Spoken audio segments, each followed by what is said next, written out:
거룩한 주일 마음을 모아 함께 예배하겠습니다. 우리 다 함께 자리에서 일어나셔서 찬양하겠습니다.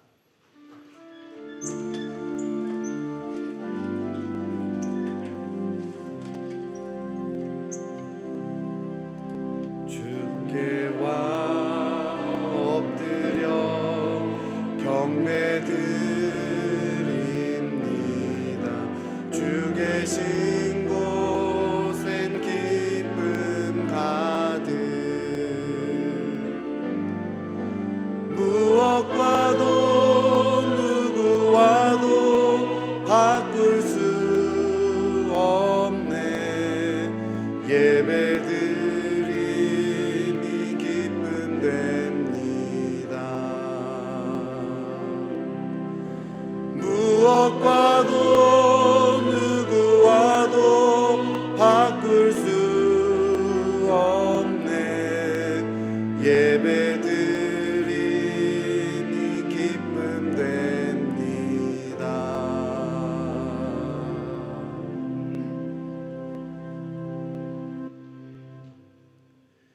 왕이신 나의 하나님이여, 내가 주를 높이고 영원히 주의 이름을 송축하리이다.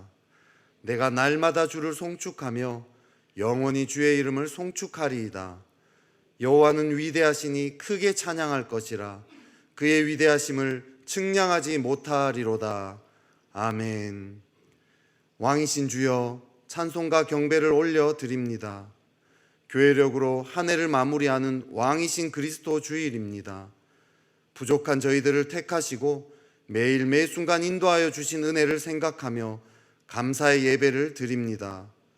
올 한 해를 인도하여 주신과 같이 우리의 인생이 다하는 날에도 주님께서는 친히 우리의 왕이 되시고 신앙생활에 승리한 저희들에게 의의 면류관을 주시며 영생으로 인도해 주실 줄로 믿습니다. 이 굳건한 믿음과 소망을 가지고 드리는 이 예배를 기쁘게 받아 주옵소서. 예수님의 이름으로 기원하옵나이다. 아멘. 찬송가 31장으로 하나님께 영광을 올려드리겠습니다.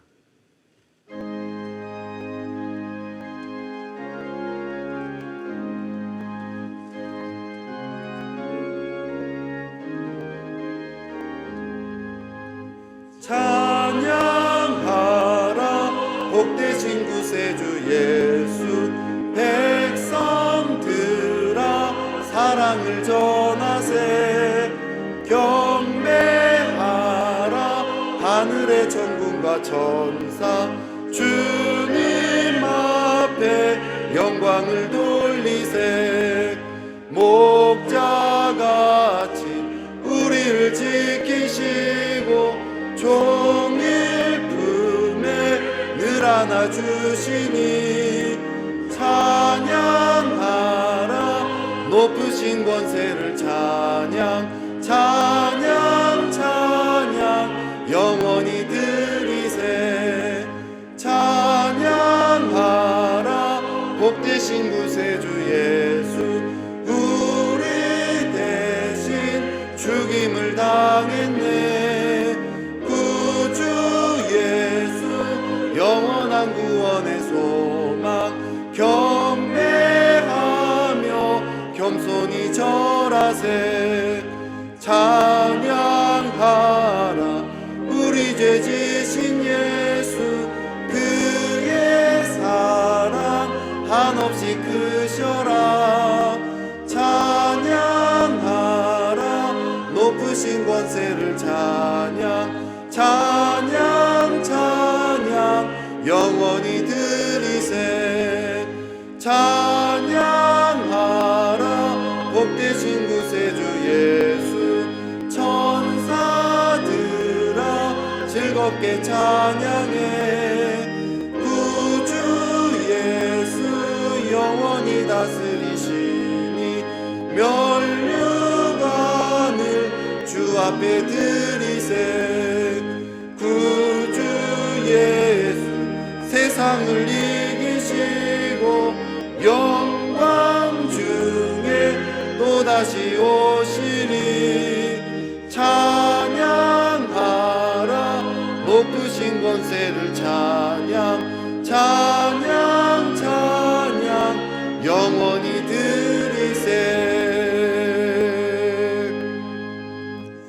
자리에 앉으시겠습니다. 이사야 42장의 말씀으로 성시를 교독하도록 하겠습니다. 주보 일면과 화면을 참조해 주시기 바랍니다. 내가 붙드는 나의 종, 내 마음에 기뻐하는 자, 곧 내가 택한 사람을 보라. 내가 나의 영을 그에게 주었은즉 그가 이방에 정의를 베풀리라. 그는 외치지 아니하며 목소리를 높이지 아니하며 그 소리를 거리에 들리게 하지 아니하며 상한 갈대를 꺾지 아니하며 꺼져가는 등불을 끄지 아니하고 진실로 정의를 시행할 것이며 그는 쇠하지 아니하며 낙담하지 아니하고 세상에 정의를 세우기에 이르리니 섬들이 그 교훈을 앙망하리라. 나 여호와가 의로 너를 불렀은즉 내가 내 손을 잡아 너를 보호하며 너를 세워 백성의 언약과 이방의 빛이 되게 하리니 내가 눈먼 자들의 눈을 밝히며 갇힌 자를 감옥에서 이끌어내며 흑암에 앉은 자를 감방에서 나오게 하리라. 아멘. 다 같이 기도하시겠습니다.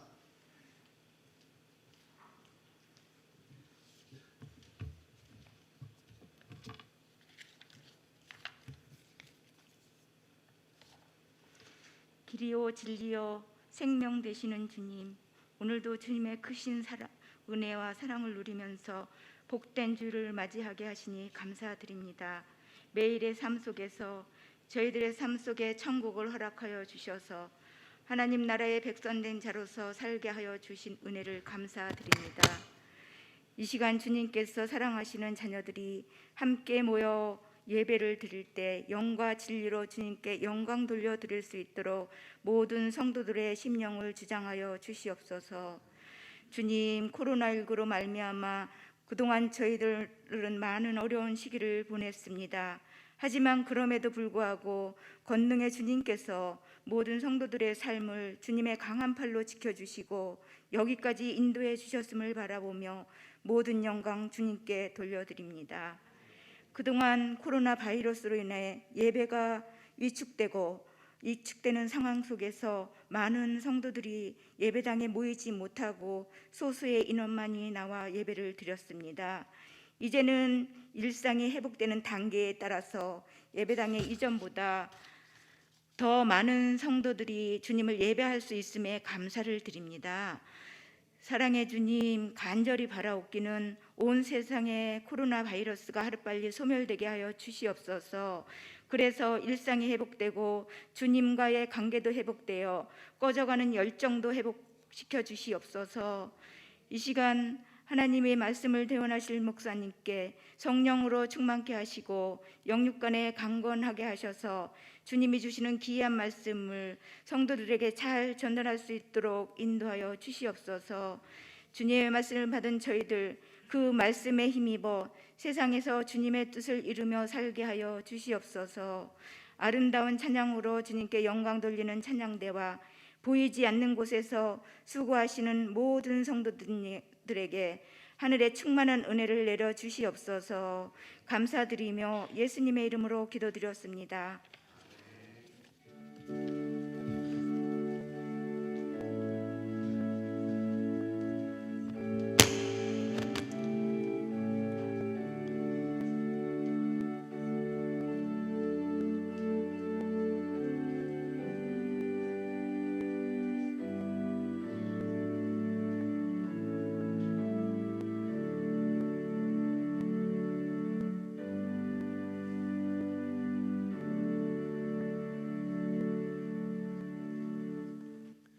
다 같이 자리에서 일어나셔서 마음과 정성을 다해 드린 예물을 하나님께 봉헌하겠습니다.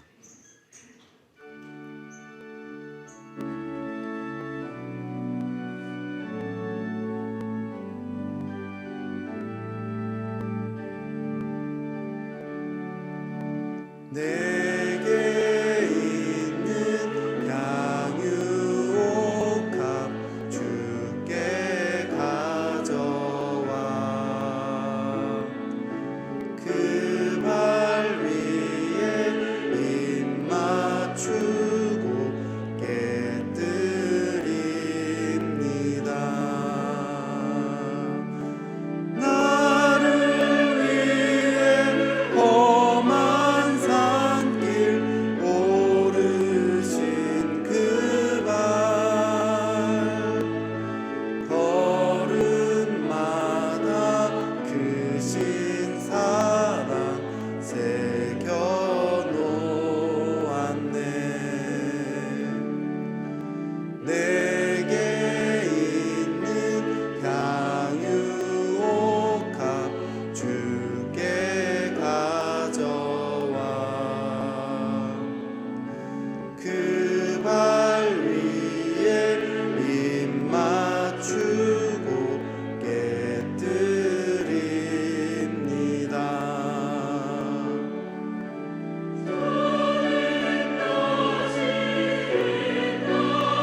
온 우주 만물을 다스리시는 하나님 아버지, 하나님께서는 이 온 우주 만물뿐만 아니라 저희들의 삶까지도 하나하나 모두 통치하시는 분이심을 고백합니다. 이 땅에 있는 모든 것은 주님의 것입니다. 저희들의 것은 아무것도 없습니다. 현재 저희가 소유하고 있는 모든 것도 주님께서 저희에게 맡기신 것임을 고백합니다. 저희는 빈손으로 왔다가 빈손으로 가는 인생입니다. 그렇기에 이 모든 것을 주님께 드립니다. 저희의 것을 드리는 것 같지만 주님의 것을 주님께 드릴 뿐입니다. 다만 드릴 때 주님을 더욱 사랑하게 하옵소서. 인색함 없이 감사와 믿음으로 드리게 하옵소서. 물질의 지배를 받지 않고 물질을 다스려 주님의 뜻대로 사용하기를 원합니다. 저희의 인생이 물질에 달린 것이 아니라 주님의 손에 달려 있음을 날마다 믿음으로 고백하게 하옵소서. 또 드려진 이 모든 물질들이 주님의 손에 아름답게 쓰여지도록 역사하여 주옵소서. 오늘 마음은 간절히 원하나 상황상 이 자리에는 함께하지 못하는 성도님들 있습니다. 병상에서, 해외에서, 군복무 현장에서 저마다 주님을 사모하는 심령들에게 동일한 은혜를 내려 주옵소서. 이 모든 말씀 우리 주 예수 그리스도 이름으로 기도하옵나이다. 아멘. 자리에 앉으시겠습니다.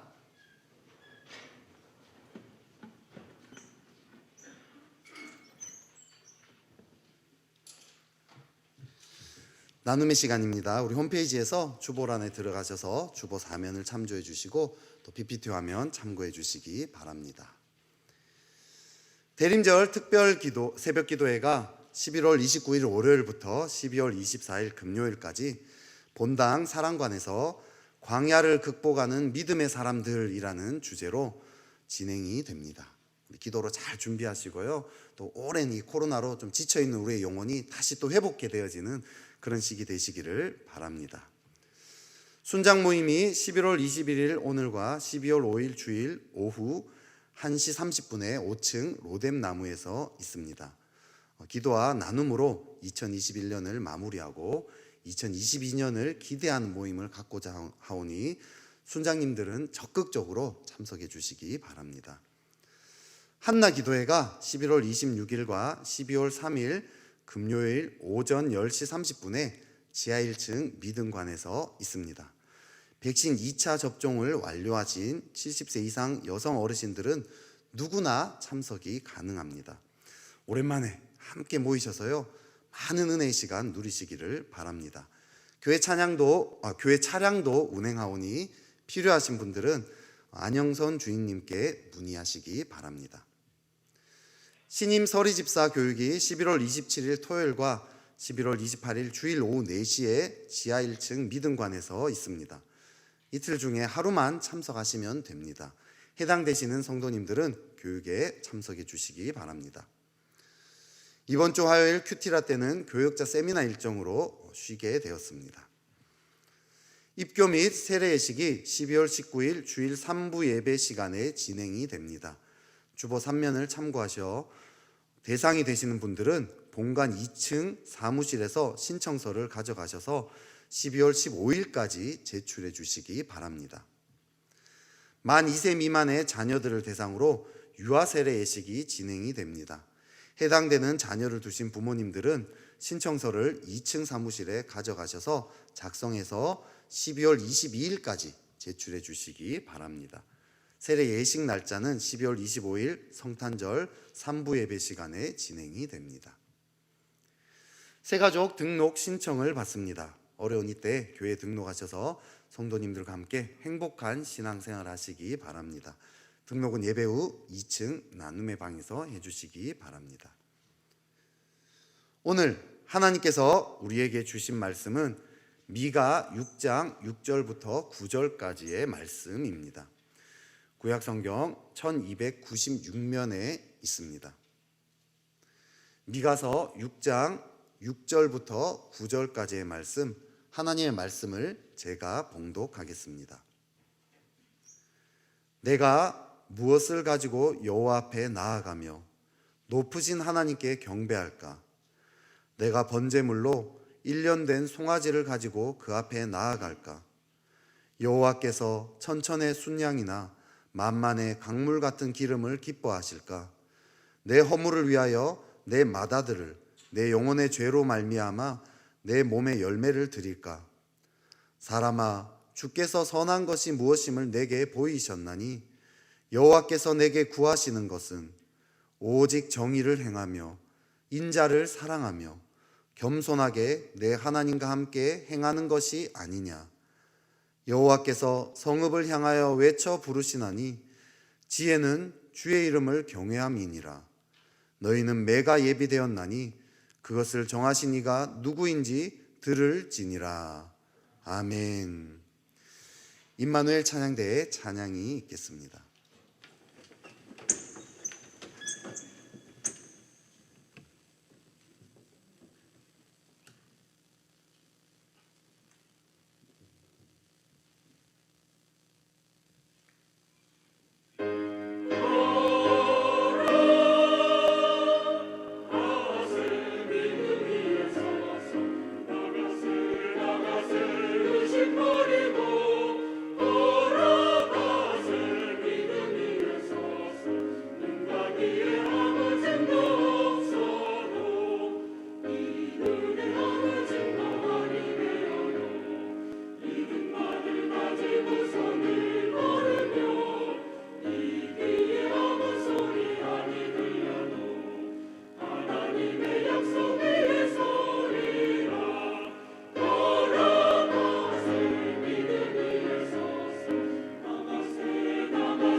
아멘.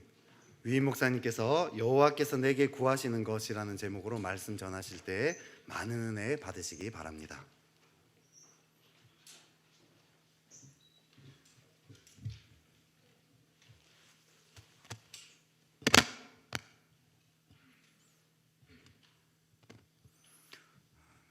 저는 지난 3주간 연속 구약의 소선지서인 요나서와 하박국서와 호세아서를 가지고 하나님 말씀을 대언했습니다.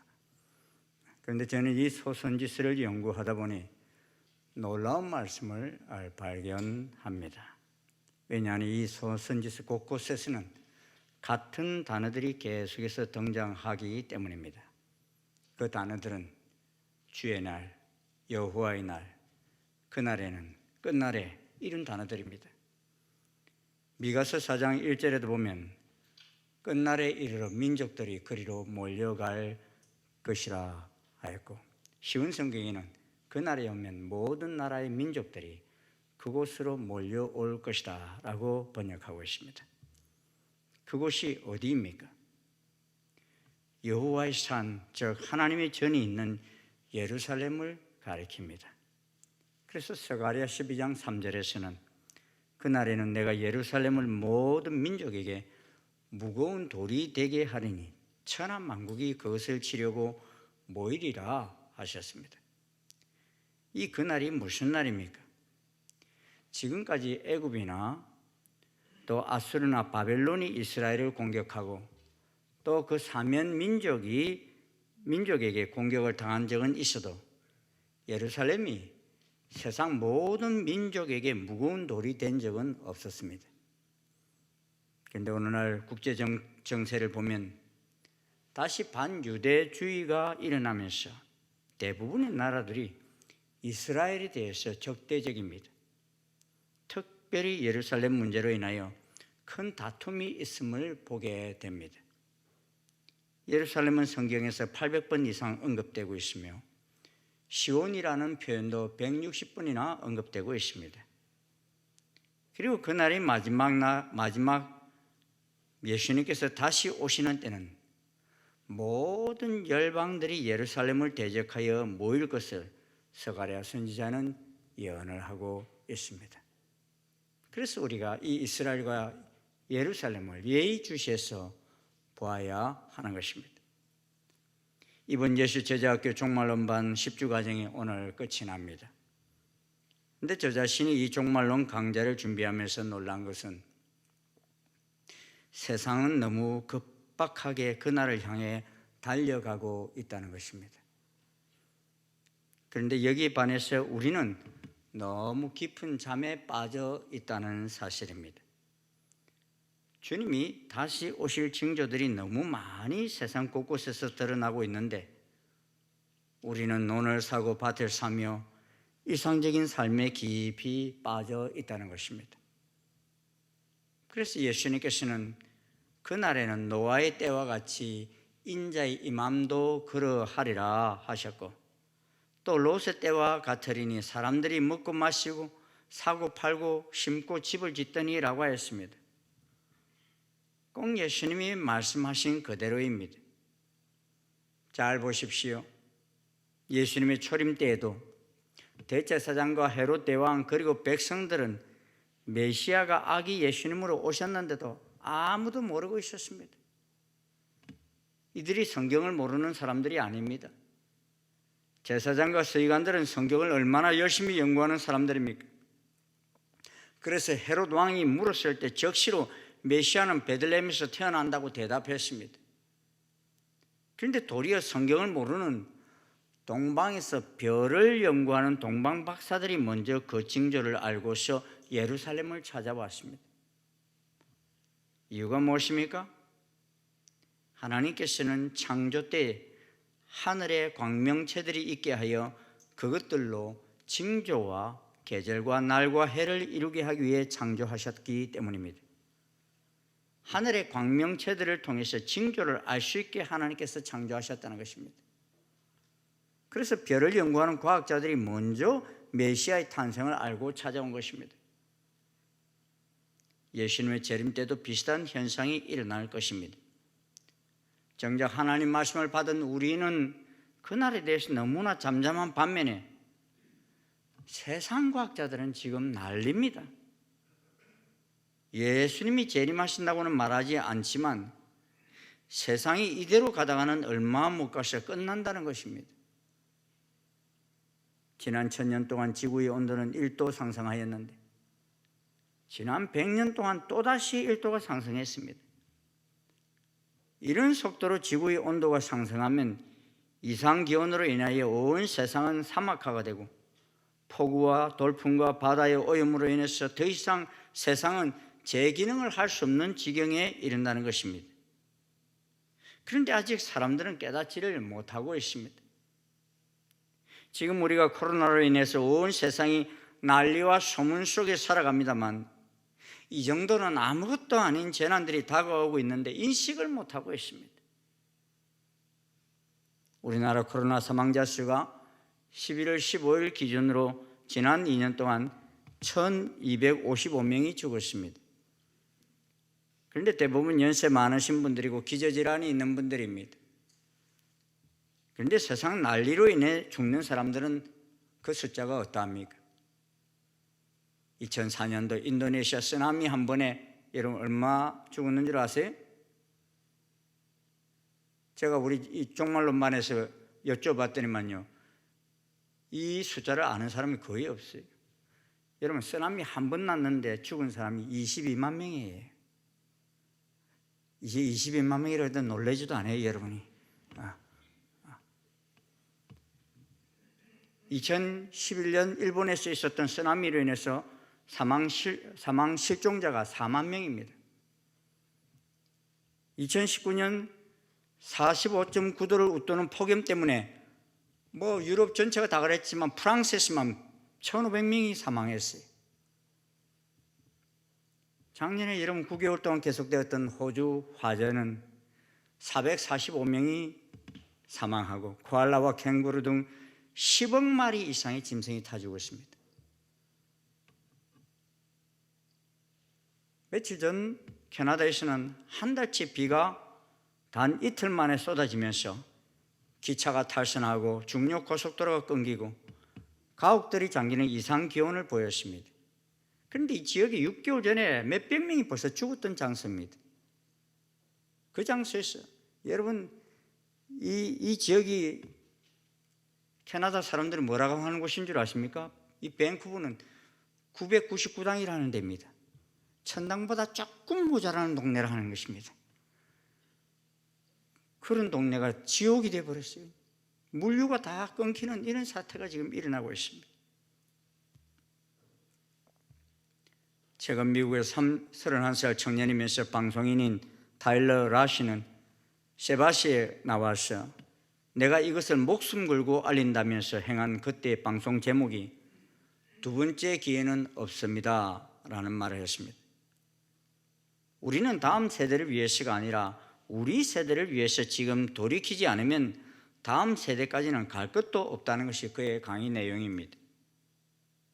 그는 지금 세상 속에 일어나고 있는 기후변화나 온 세상의 오염과 우리 인간의 욕심으로 인해서 온갖 동식물들이 다 멸종되어 간다는 것입니다. 바다는 무시무시할 정도로 플라스틱으로 인해서 오염되어서 물고기들이 죽어가고 있고 수많은 플라스틱을 먹고 죽어가는 고기를 사람들이 잡아서 먹고 있습니다. 우리나라에서만 해도 최근에 멸종 위기에 있는 붉은 바다 거북을 육지에서 잘 키워서 번성하라고 바다에 풀어줬는데요, 11일 만에 죽어서 발견되었습니다. 그래서 그를 분해해 본 결과 제주 앞바다에서 출발하여 11일 만에 부산 앞바다에서 죽었는데 위치 추적기로 잡아보니 그 거북이 배에서 225조각의 플라스틱 쓰레기가 잔뜩 차서 죽어 있었던 것입니다. 11일 만에 그렇게 많은 플라스틱 쓰레기를 먹은 것입니다. 세상은 급격한 사막화가 진행되고 있고 바다는 오염되고 있습니다. 많은 분야에서 세상 끝날에 있게 될 징조들이 나타나고 있습니다. 제가 가진 성경을 보면 이 미가서 4장 1절 옆에 해설을 기록해 놓았는데 이렇게 기록을 해놨어요. 여러분 성경에 그런 해설이 있는 책이 있으면 한번 보십시오. 본장은 예루살렘과 최후 승리를 기록하고 있다. 그러나 그리스도의 재림과 그로 인한 메시아 왕국에 대한 설명으로 보아도 무방하다. 이렇게 말씀하고 있습니다. 끝날에라는 그 끝날이 예수님의 재림을 말하고 있다는 것입니다. 사랑하는 성도 여러분, 요새 우리는 기도할 때마다 하나님께서 속히 도우셔서 이 코로나로부터 벗어나게 해달라고 기도하고 있습니다. 그런데 이때 우리의 기도를 들으시고 하나님께서는 미가와 같은 선지자를 보내실 것으로 여겨집니다. 이 미가 선지자는 미가서 1장 1절에서 말씀하신 것처럼 요담과 아하스와 히스기야 왕이 사역할 때 활동하였던 선지자입니다. 그런데 이 미가 선지자가 살던 시대의 사회는 오늘날 우리 사회의 분위기와 너무 흡사합니다. 그 시대는 사회적 불의가 팽배했던 때였습니다. 거짓 선지자들은 정의를 위해서가 아니라 부귀를 위해서 설교하였고 왕들은 잔혹함과 폭력과 부패에 물들어 있었습니다. 제사장들은 탐욕을 위해 봉사를 했습니다. 지주들은 가난하고 소외당한 가부들로부터 착취했고 재판관들은 뇌물에 눈이 어두웠습니다. 장사꾼들은 저울과 추를 쏘게 사용했고 사회 각 분야마다 죄악으로 가득 차 있었습니다. 그래서 미가 선지자는 그러나 여호와의 영이 나에게는 정의를 외칠 힘과 능력을 채워주셨기에 내가 야곱 백성의 허물을 지적하고 이스라엘 백성의 죄를 밝히겠다고 하였습니다. 미가 선지자의 예언은 처음 1장부터 3장까지는 백성들과 지도층을 향한 심판의 메시지로 가득합니다. 그러면서 세상 끝에 도래하게 될 영원한 왕국이 있는데 그 나라 왕국의 건설을 위해서 베들레헴에서 이스라엘을 다스릴 자가 나올 것이다 라고 말씀하고 있습니다. 그분이 누구십니까? 바로 예수 그리스도이십니다. 그런데 메시아의 재림도 이 미가 선지자를 통해서 알려주셨습니다. 미가는 이사야 선지자와 동시대 사람입니다. 이사야는 왕족 출신의 선지자인 반면에 미가는 예루살렘 남쪽 시골 출신 선지자였습니다. 미가가 예언했던 두 도시는 북왕국인 수도 사마리아와 남왕국인 수도인 예루살렘을 향한 것이었습니다. 이스라엘은 여러 가지 면에서 우리나라와 비슷한 점이 많습니다. 지정학적으로도 강대국의 틈바구니에 끼어서 남쪽으로는 애국과 북쪽으로는 아수르의 틈바구니에서 수시로 짓밟히는 나라였습니다. 미가 선지자가 활동하는 때는 우리처럼 이스라엘이 남북으로 분단되어 동족 상잔의 전쟁을 수없이 치룰 때였습니다. 그러던 중 북왕국 이스라엘은 아수르 제후의 침략을 받아 멸망하였고 남왕국은 비록 함락되지는 않았지만 언제 아수르 제국의 재침략을 받아서 멸망당할지 모르는 상황이었습니다. 그래서 남왕국 아하스 왕은 심히 불안한 나머지 아수르의 환심을 사기 위해서 예루살렘 성전에 아수르 우상을 섬기는 제단을 만들었습니다. 이로 인해서 백성들은 하나님께로 향하는 신앙이 흔들리기 시작하였습니다. 왕으로부터 백성에 이르기까지 도덕성은 무너지고 부정과 부패가 만연했습니다. 종교는 형식적인 의식만 남고 회개 없는 제사만 성행하여 병들어갔습니다. 선지자들은 입만 벌리면 평강을 외치고 여호와께서 우리 중에 계시기 때문에 재앙이 임하지 아니한다 하면서 악을 자행했습니다. 지배계급의 비인간적인 잔인성이 만연되어서 가난한 사람들을 무자비하게 착취하였고 뇌물을 위해 재판했습니다. 강물이 폭포에 가까워질수록 그 속도가 빨라지듯이 이스라엘도 걷잡을 수 없는 혼란 속으로 빠져들어갔습니다. 하나님은 이러한 이스라엘과 유다 백성들을 위해서 미가를 통해서 심판의 메시지를 말씀하셨습니다. 1장 6절에 보면 북방 이스라엘의 수도 사마리아의 제약도로 그들이 멸망할 것을 말씀하십니다. 이 예언은 잠시 후인 주전 722년 아수르에서 그대로 이루어졌습니다. 남방 유다 왕국인 수도인 예루살렘도 하나님 심판이 다가오고 있다고 경고했습니다. 그런데 유다도 돌이키지 않음으로 인해서 100여 년 후인 바빌론에 의해서 나라가 멸망했습니다. 그들은 선을 미워하고 악을 좋아했습니다. 7장 1절에서 2절을 보면 선한 사람이 세상에서 끊어졌고 정직자가 인간 중에 없어졌다 했습니다. 그리고 이웃을 더 이상 믿을 수가 없고 친구를 의지할 수도 없고 아내마저도 불신해야만 하는 극도의 불신 사회가 조성되었다 했습니다. 성전에 아침 저녁으로 제물을 바치러 오는 사람은 많았지만 그들의 삶이 진실되지 못했다 했습니다. 사랑하는 성도 여러분, 하나님께서 우리를 기쁘시게 여기시는 것은 오늘 우리가 이 교회에 나와서 예배를 드렸기만 때문만은 아닙니다. 하나님은 우리가 이 교회에서 하나님 말씀을 듣고 우리의 삶의 현장에 나가서도 정의를 행할 때 더욱더 기뻐하십니다. 미가는 크게 세 대상을 향해서 외칩니다. 그런데 그 대상들을 향하여 외칠 때마다 첫 마디가 들으라 하는 말씀으로 시작됩니다. 1장 2절을 보면 백성들아 너희는 다 들을지어다 하였습니다. 둘째 단원에서 3장 1절에서도 야곱의 두령들과 이스라엘 족속의 치리자들아 청컨대 들으라 하였습니다. 마지막 6장 1절에서도 모든 이들을 향해서 너희는 여호와의 말씀을 들을지어다 라고 말씀합니다. 사랑하는 여러분, 하나님이 마지막 시대에 살고 있는 우리들에게 들으라고 외치시며 구하는 것이 무엇입니까? 우리 모두 6장 8절과 9절 말씀을 한 목소리로 읽어보겠습니다. 시작. 사람아, 주께서 선한 것이 무엇임을 내게 보이셨나니 여호와께서 내게 구하시는 것은 오직 정의를 행하며 인자를 사랑하며 겸손히 내 하나님과 함께 행하는 것이 아니냐.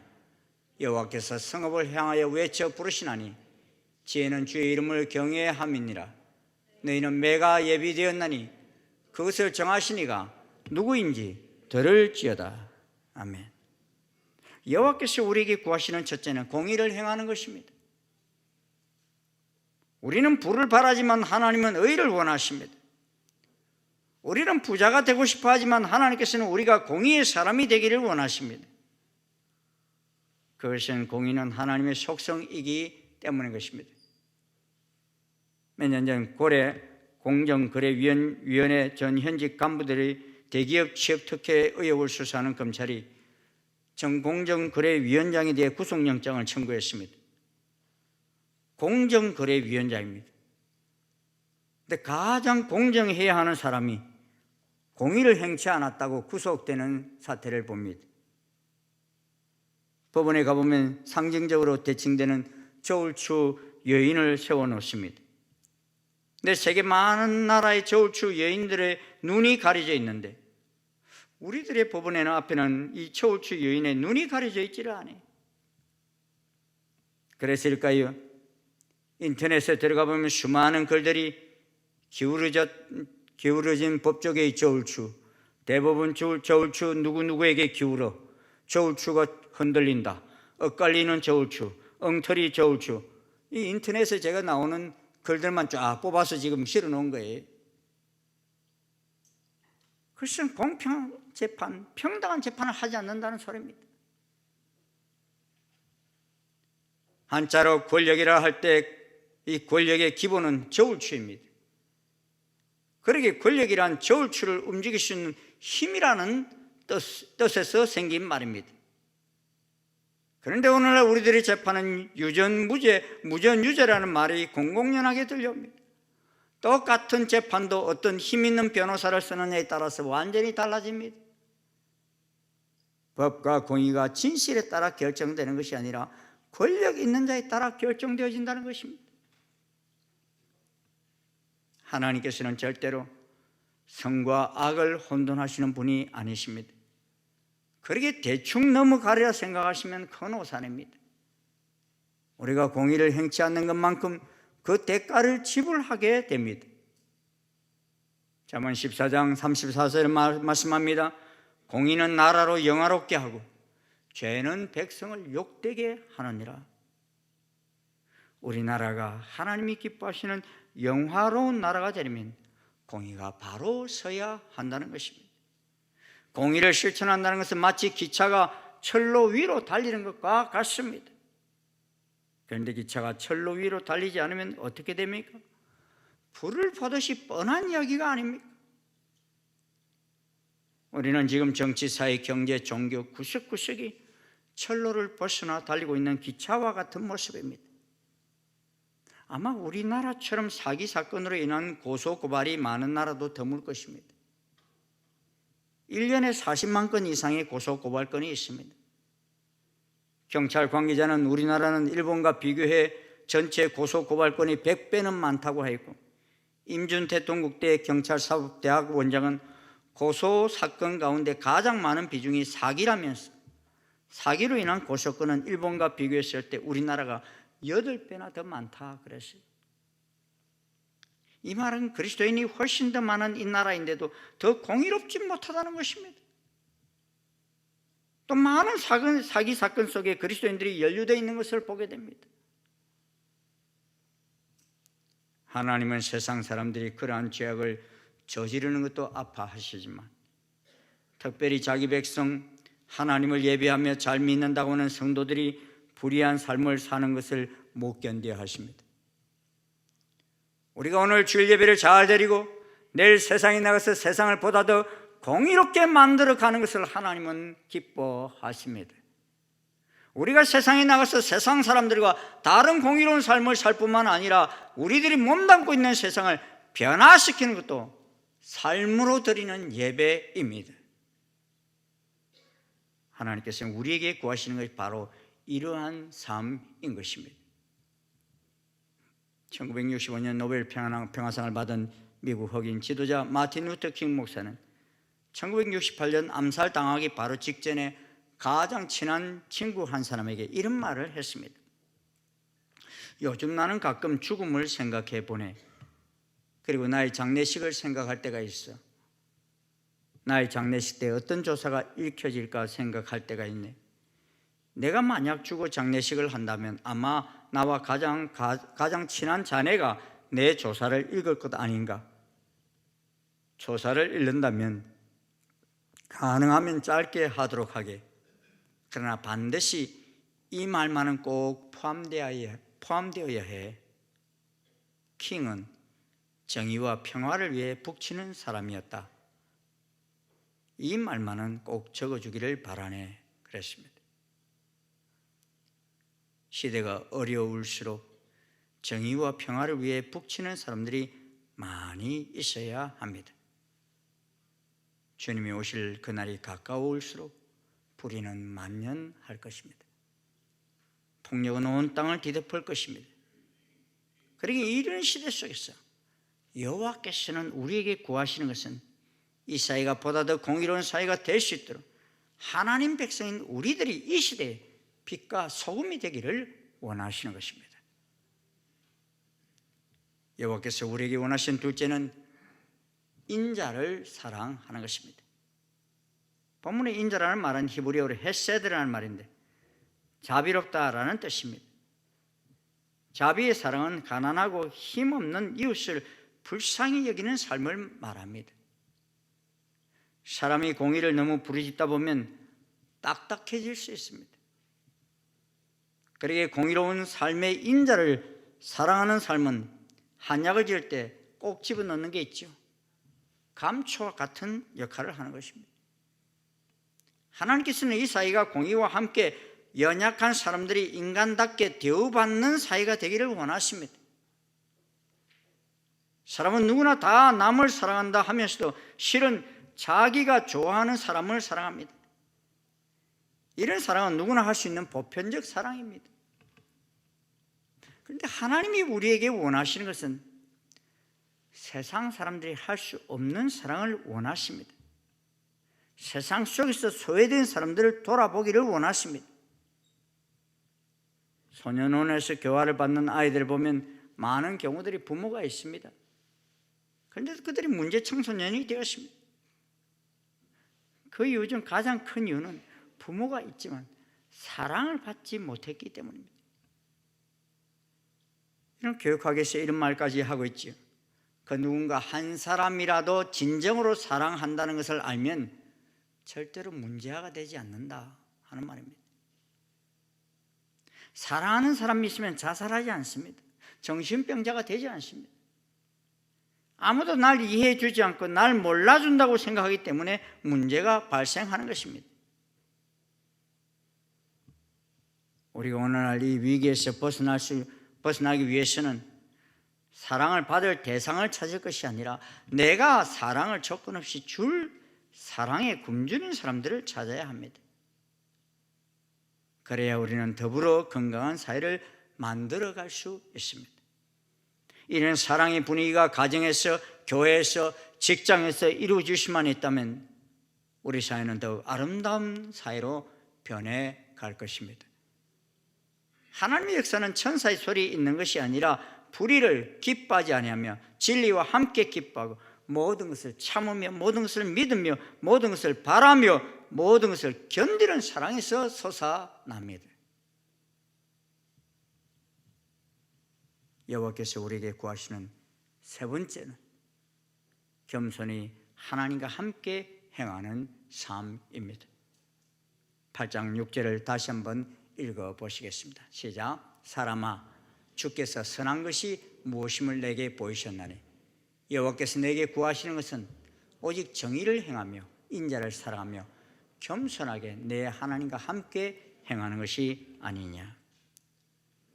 사실 미가 선지자가 외치는 그 시대나 오늘 우리들이 살아가는 이 시대는 우리는 경건치 않는 세상 속에서 살고 있습니다.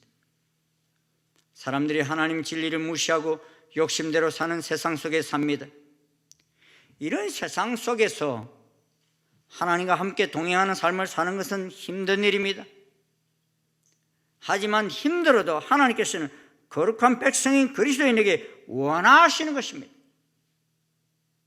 우리는 신앙생활을 할 때 보면 겸손히 하나님과 동행하기보다는 하나님보다 앞서거나 뒤처져 가는 경우가 많습니다. 하나님이 우리를 부르시는 것은 주인의 소리에 잘 청종하는 청지기가 되기를 원하셔서 부르셨습니다. 그런데 일을 하다 보면 주인의 소리보다는 일에 심취해서 귀를 닫아버리고 정신없이 일만 하는 사람이 있습니다. 우리가 부름받았다는 것은 일 앞에 부름받은 것이 아니라 거룩하신 하나님 앞에 부름받은 것입니다. 그러므로 우리들의 1차 목표도 2차 목표도 3차 목표도 성공이 아니라 변함없이 겸손히 주님과 동행하며 사는 것이 우선입니다. 우리들의 일이 주님의 목소리를 듣는 데 방해가 된다면 그 일은 버릴 수 있어야 합니다. 우리들의 일이 주님을 사랑하는 데 걸림돌이 된다면 비록 그것이 성공할 수 있는 지름길이라 할지라도 포기할 수 있어야 합니다.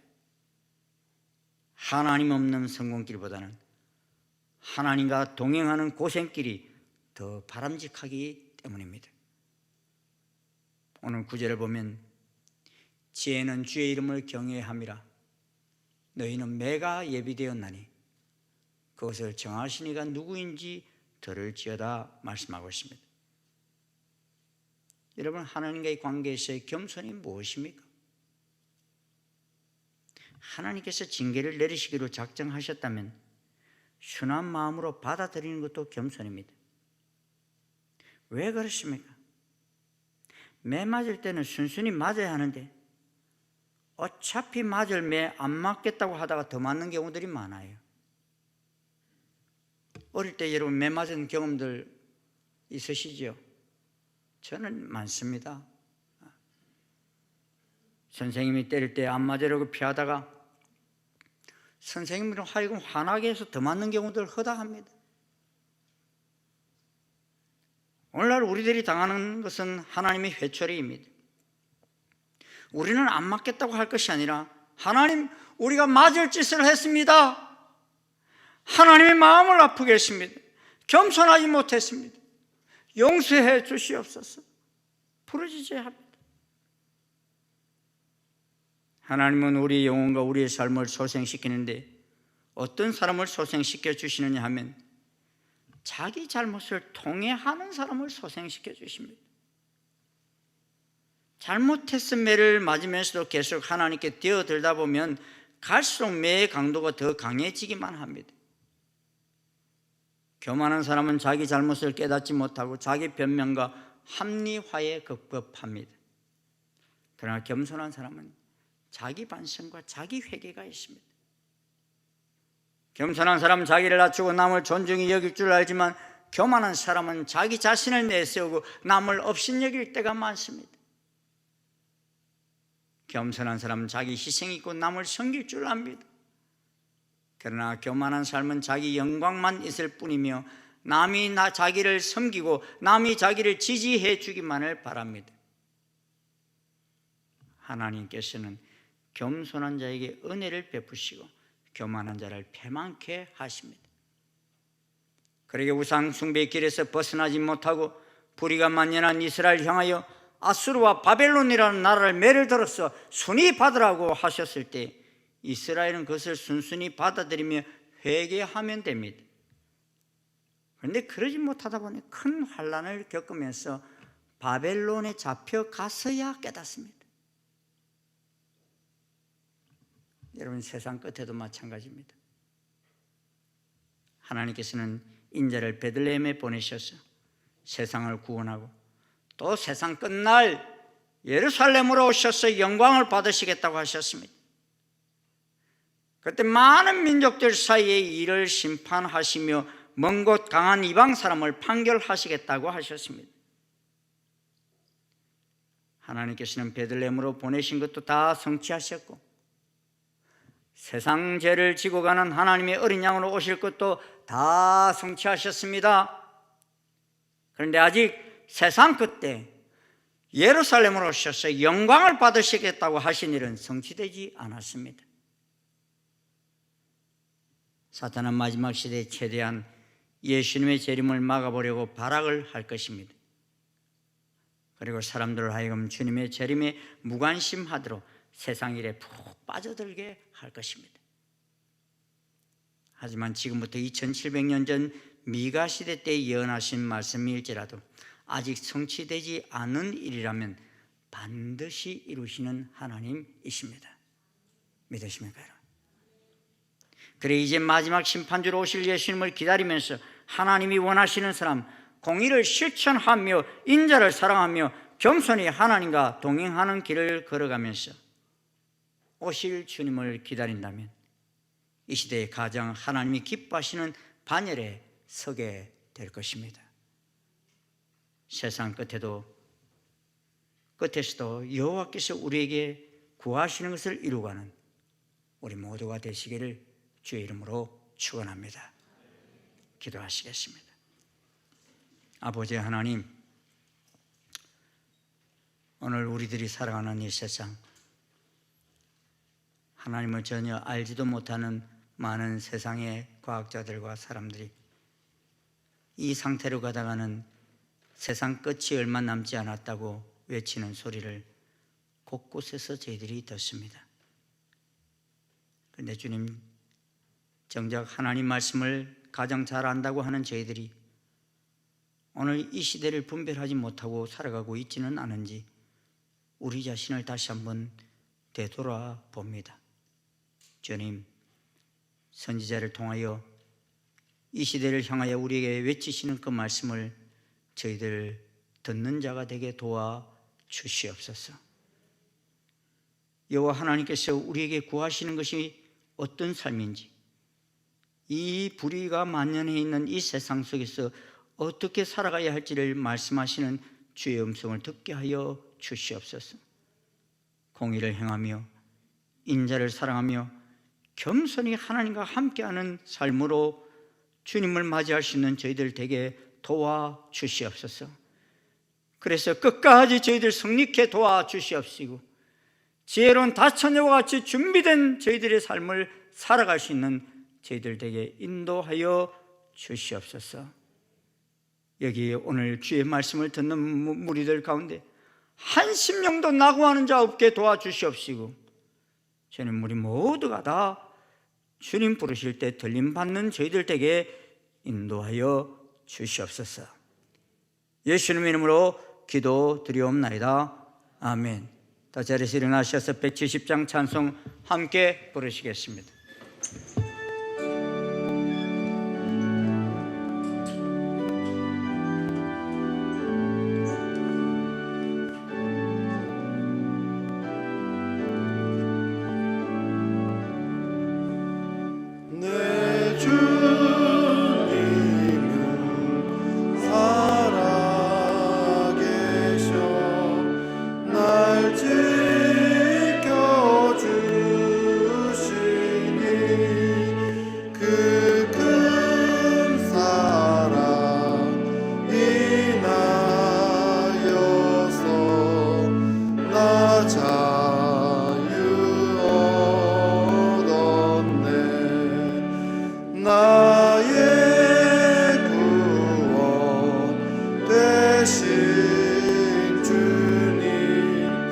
내 소망 되신 주 항상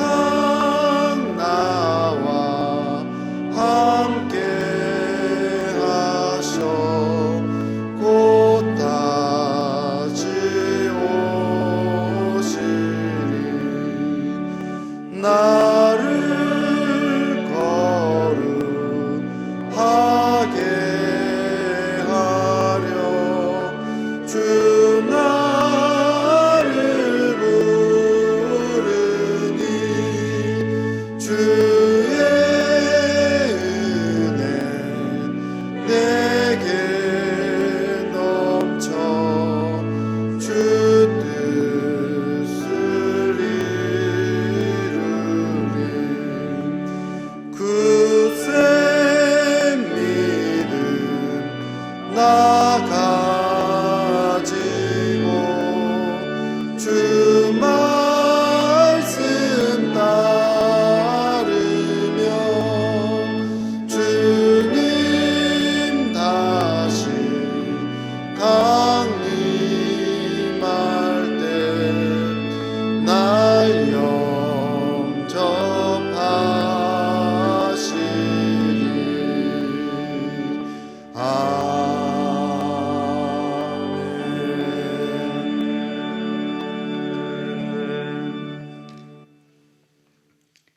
이제는 다시 오실 우리 주 예수 그리스도의 한량없으신 은혜와 하나님 아버지의 지극하신 사랑과 성령님의 교통, 역사, 인도하심, 이 불의와 죄악이 만연한 세상 속에서도 하나님이 우리에게 구하시는 그 삶을 들으며 공의를 행하며 인자를 사랑하며 겸손히 하나님과 함께 동행하는 삶을 살아가기를 결심하고 나아가는 아버지 모든 주의 자녀들 머리 위에 지금부터 영원토록 함께 하옵시기를 간절히 축원하옵나이다.